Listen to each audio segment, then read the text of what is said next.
बे गर्मी अब नाचब ना हे बाबू मनवा पे अपना तू रखत निकाबू ए हे न सुना होता बे गर्मी अब नाचब ना हे बाबू मनवा पे अपना तू रखत निकाबू काहे तू बोलावता र हमके बोलावता र काहे तू बोलावता र हमके बोलावता र बुझला जवानी पर शादी ए बोला ना का बोली रे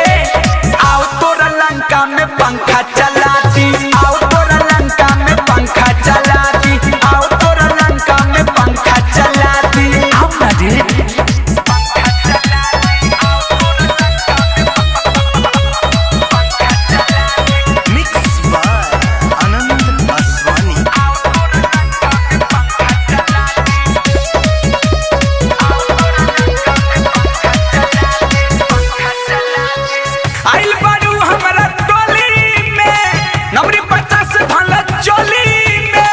हम ना नाचब सुना ए बबुआ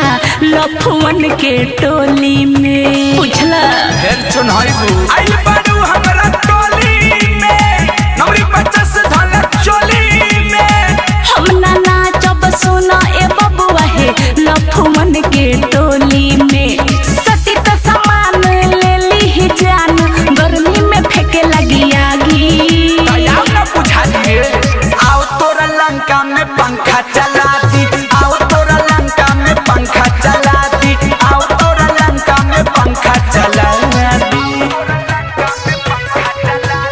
म्यूजिक डायरेक्टर विकास राज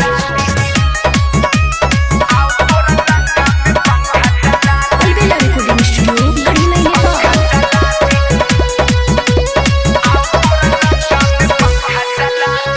साइड हटावा सब झमेला के गाना बजावा याला बेला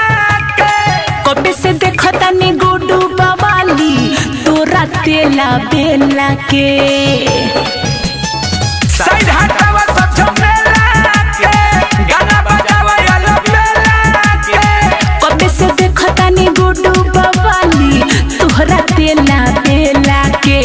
चढ़ी असा तेज पर कादन करेज पर हो बारूद हम जादी आओ तोरा लंका में पंखा चला दी आओ तोरा लंका में पंखा चला दी आओ तोरा लंका में पंखा चला दी होता बे गर्मी अब नाचब ना हे बाबू मनवा पे अपना तू रखत निकाबू ए हे न सुना